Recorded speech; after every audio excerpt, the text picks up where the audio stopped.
Welcome to Signal Breakdown.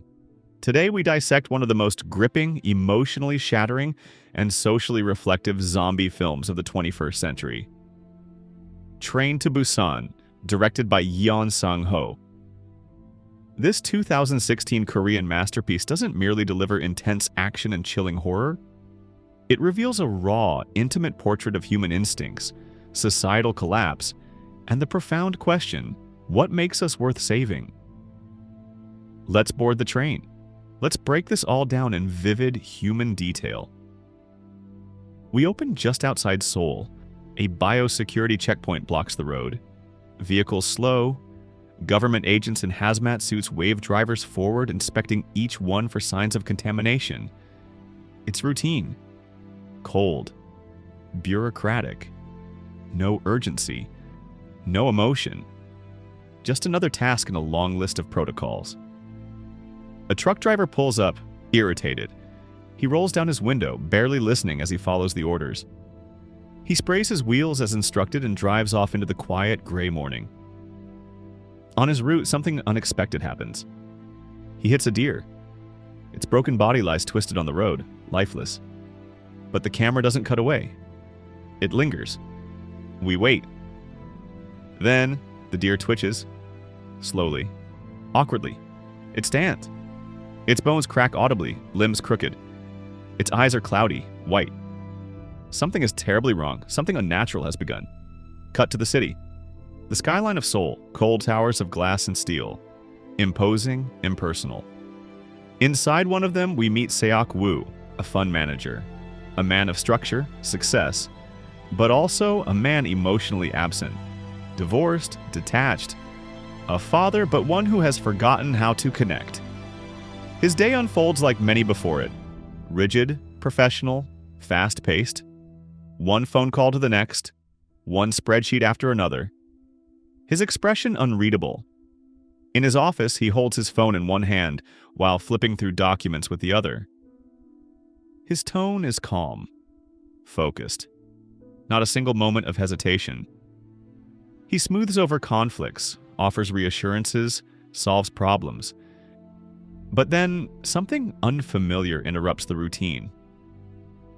Amid the noise of email pings and screen flickers, a small blinking alert pops up on his monitor.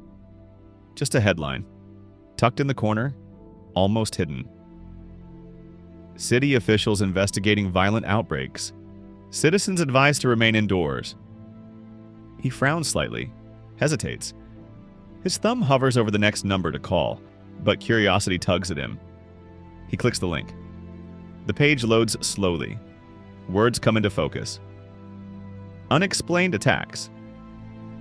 Victims exhibiting erratic behavior. Rising again. Then an urgent knock. The door swings open.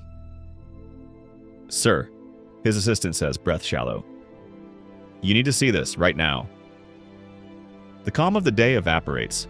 Still amidst it all, his young daughter, Suan, tries to speak to him.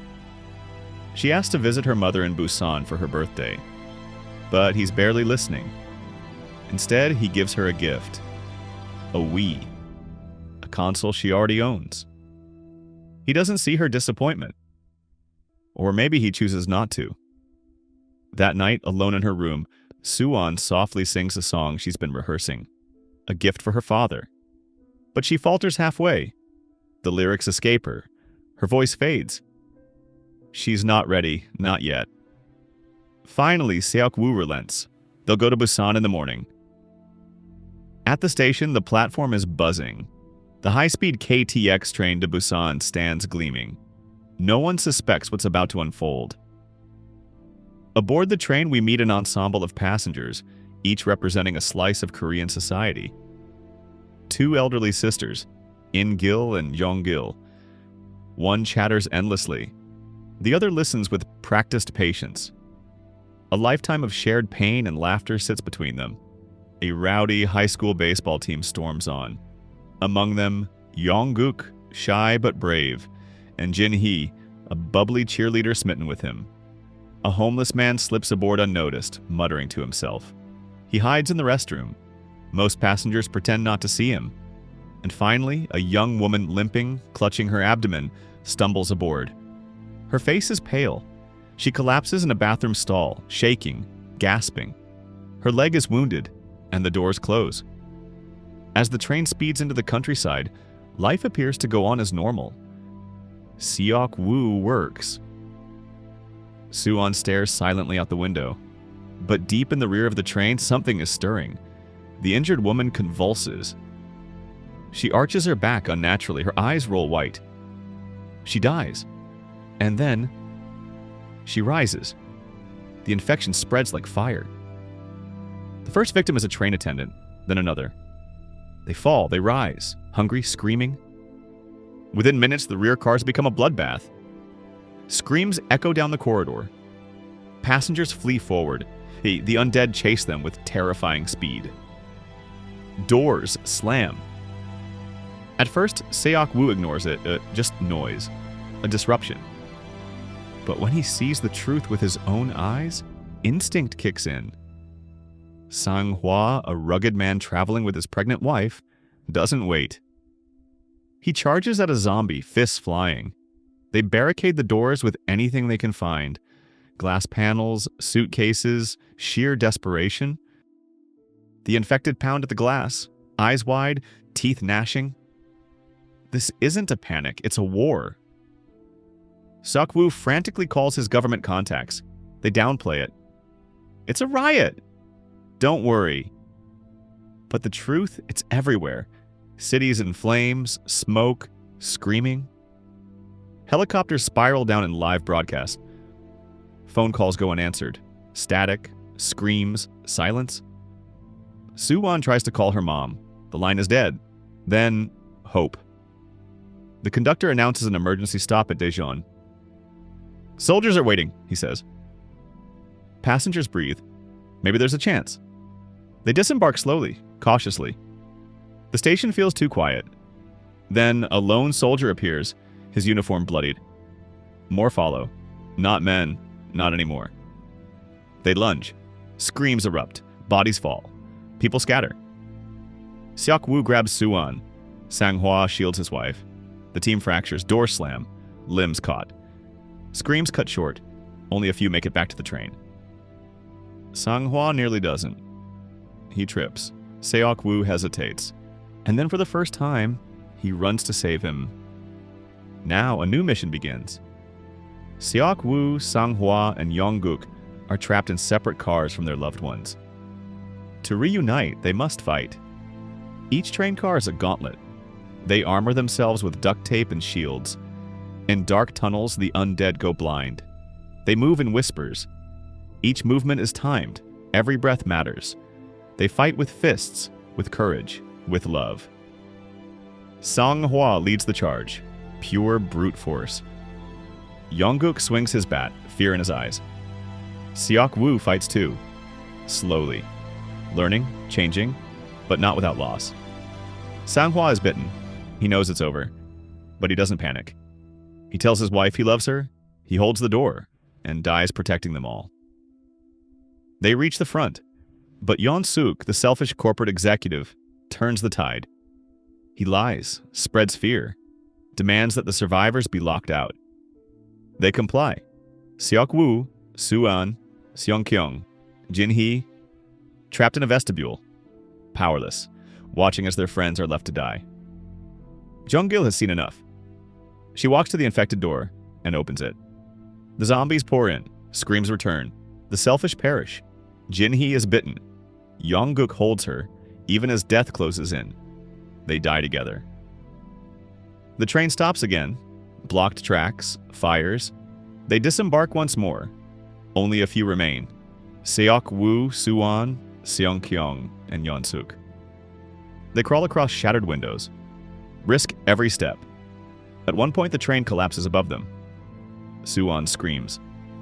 Seok-woo holds her tight. They survive. But Yeon-suk betrays again.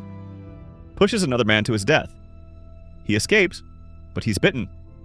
Seok-woo, Suwon, and Seong-kyung board the front engine. But Yeon-suk is already there. He's delirious, mumbling for his mother. Then he lunges. Seok-woo fights. They struggle near the edge of the train. A bite. Seok-woo is marked.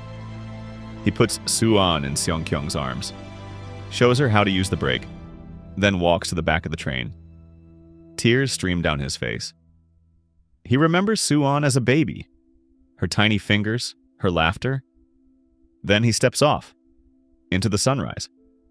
Seong-kyung and Soo-an reach Busan. The train stalls inside a long tunnel. Outside, soldiers await. Guns raised. They can't see who's coming. Are they infected? The commander says one word. Fire. But then Soo-an sings. A song she rehearsed for her father. Software pure. Fragile. The soldiers lower their guns. Tears fill their eyes. Train to Busan is not just a zombie movie. It's a character study. A story about a disconnected father learning to love again. A commentary on class division, the selfish elite who survive at any cost, and the working class who sacrifice themselves without hesitation. Sang-hwa, Young-guk, Jong-gil. They are the soul of the film. Even Soo-an, a child, shows more empathy than the adults around her.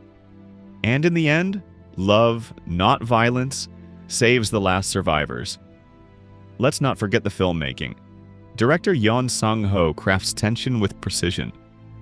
Every set piece, from the train car battles to the derailed chaos to the tunnel showdown, is executed with perfect pacing. The sound design is chilling. The editing, tight. The use of confined spaces, masterful. And the score?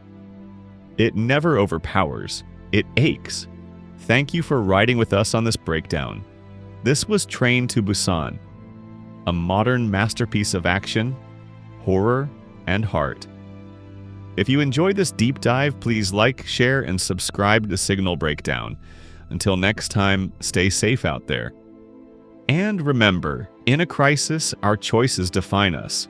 Will you save yourself or save someone else?